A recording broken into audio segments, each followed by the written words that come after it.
और जिस लड़के को आप कहते हैं कि वो गैर मोमिन लड़का है, जो तरीका मुसलमानों को इख्तियार करना चाहिए, जो हमदर्दी मुस्लिम नौजवानों को दिखाना चाहिए, वो एक गैर मुस्लिम लड़का होकर पिछले 10 साल से हमारे घर की देखभाल करता है।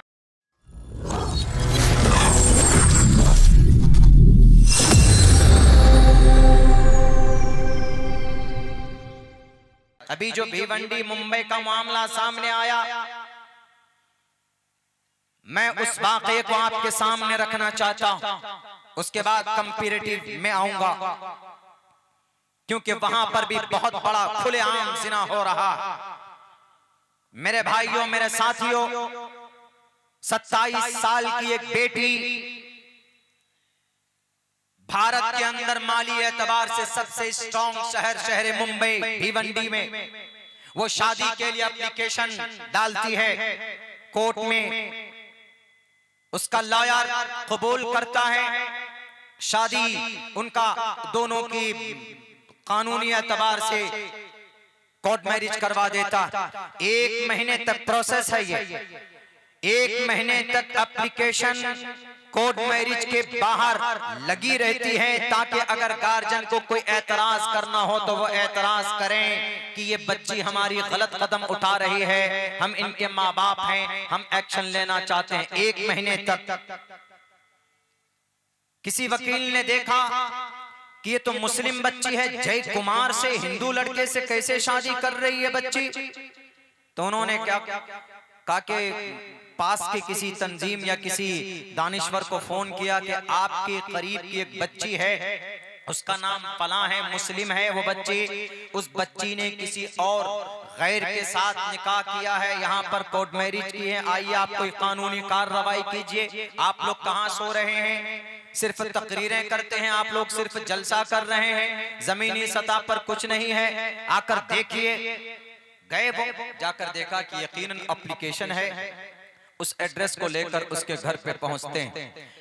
वो बच्ची कहती है, पहले इनकार करती है कि सर हमने कोई एप्लीकेशन नहीं दिया है, ये हमारा जो डॉक्यूमेंट्स है आधार कार्ड है, मुमकिन है कि किसी ने चुरा लिया हो, मिसयूज किया हो, हमारा इससे कोई लेना देना नहीं।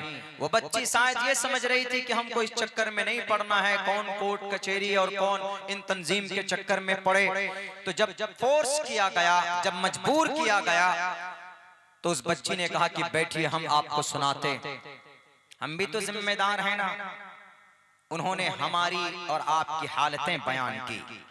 उस बच्ची ने कहा कि सर अगर आप आए हैं, आप इतने चिंतित हैं, मुतफक्किर हैं, आप फिक्रमंद हैं, तो आइए मैं आपको बताती हूँ कि यकीनन मैंने कोर्ट मैरिज की एप्लीकेशन दी थी और हमारा विवाह भी हो चुका है कानूनी एतबार से। मैं बालिग हूँ, I am graduated, I have completed my graduation course। मेरी बड़ी यूनिवर्सिटी से मैंने ग्रेजुएट कंप्लीट किया। मैं 27 साल की हूँ, मैं बालिग हूँ, मैं सब कुछ मैं जानती हूँ।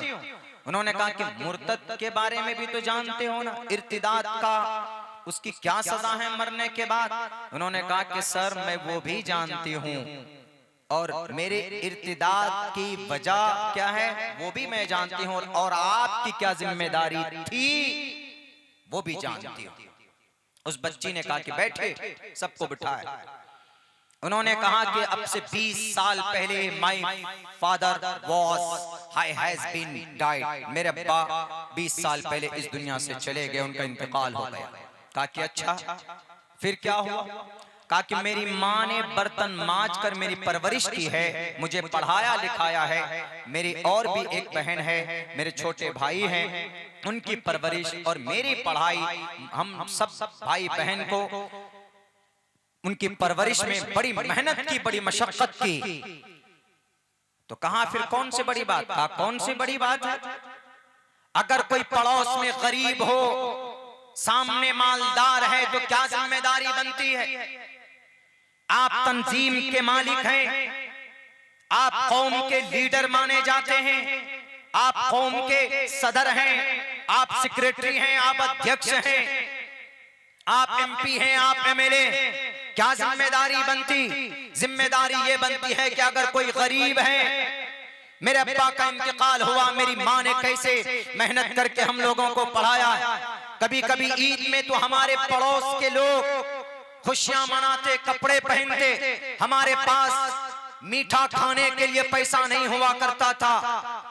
आपको मालूम है किस गुर्बत में जिंदगी गुजारी है हमने। मैं 27 साल की हूँ, पिछले 7 साल से शादी का इंतजार कर रही हूँ। कोई आएगा, कोई दीनदार आएगा, हमसे निकाह करेगा, मेरी जिंदगी बच जाएगी, मेरा घर बच जाएगा। लेकिन आज तक जो भी आया चौखट पर कंडीशन पहले रखता था कि 5 लाख रुपए कैश चाहिए, लड़का ये है, लड़का वो है, और फिर जहेज में ये लेंगे वो लेंगे। मैं कहां से, मेरी माँ तो 2 वक्त की बड़ी मुश्किल से रोटी का इंतजाम कर पाती है, मेरे घर में कोई कमाने वाला नहीं है। क्या इस्लाम में ज़कात किन लोगों के लिए, इस्लाम में सदक़तुल फित्र किन लोगों के लिए? मैंने अपनी नजरों से देखा है लीडर साहब, मैंने अपनी नजरों से देखा है मेरे पड़ोस के अंदर ये मालदार साहब हैं। मालदार साहब ने अपनी 3 बच्चियों की शादी कराई और हर शादी में, हर बेटी की शादी में 10 से 20 लाख रुपए खर्च करता था। क्या अगर 5 लाख रुपए मुझे दे देता तो हमारी शादी नहीं हो सकती थी? लेकिन नहीं, अपनी बेटी की शादी शान से करता है, शरीयत के खिलाफ करता है और कोई उनको कहने वाला नहीं होता है। जरा बताइए तो क्या करूं इस वक्त में? 7 साल से इंतजार कर रही हूं मैं अपने घर बसाने के, और जिस लड़के को आप कहते हैं कि वो गैर मोमिन लड़का है, जो तरीका मुसलमानों को इख्तियार करना चाहिए, जो हमदर्दी मुस्लिम नौजवानों को दिखाना चाहिए, वो एक गैर मुस्लिम लड़का होकर पिछले 10 साल से हमारे घर की देखभाल करता है। पैसों की जरूरत पड़े तो मेहनत करके ला कर देता है, मेरी माँ की दवाई का इंतजाम करता है। मैं जानती हूँ इस बात को, मुझे पता है कि मैं मरूंगी तो जहन्नम जाऊंगी हमेशा के लिए, लेकिन मैं इस बात को भी जानती हूँ कि अगर मैंने इस लड़के का साथ छोड़ दिया तो मेरी जो छोटी बच्ची है ये कलकत्ता की सड़कों पर और जनाब मुंबई की उन चौराहे के ऊपर अपनी इज्जत बेचने पर मजबूर होगी, और मेरे माँ हाथ में कटोरा लेकर भीख मांगने पर मजबूर होगी। मैंने सोचा मरने के बाद रब पूछेगा क्यों तुमने अपने ईमान का सौदा किया? मैं कहूंगा कि अल्लाह गुर्बत की वजह से। अल्लाह तबारक व तआला पूछेगा तो क्या हुआ? अल्लाह तबारक व तआला से कहूंगी कल क़यामत में कि अल्लाह अपनी बहन की इज्जत को बचाने के लिए मैंने ये कदम उठाया और मुझे ये सौदा सस्ता लगा, इसलिए मैंने अपने ईमान का सौदा किया है गैर के साथ। मेरे भाइयों, होश में आने की जरूरत है। आज की आपकी बच्चियां मुर्तद होती हैं तो उनके पीछे क्या हवाल है आप नहीं कोशिश करते जानने के लिए। गोश्त, मांस, मटन खाकर धुत रहते हैं। आज मुसलमानों पर जुल्म तशद्दुद होता है तो कोई आवाज बुलंद करने वाला नहीं। 114 साल पुराना मदरसा जला दिया जाता है, मदरसे के ताल्लुक से केस बुक नहीं होता, 4000 किताबें जला दी जाती है, उन किताबों के लिए कोई कंपनसेशन का मुतालबा नहीं करता। इन लोगों से जो कुर्सी इख्तिदार पर बैठे हैं, क्या इस देश के वासी नहीं है हम? क्या इस देश में हमारा कोई अधिकार नहीं है? और सुन लो, बता दो उन लोगों को जो हमारे मदरसों को जलाते, उनकी किताबों में तशद्दुद का कोई वास्ता और रास्ता नहीं।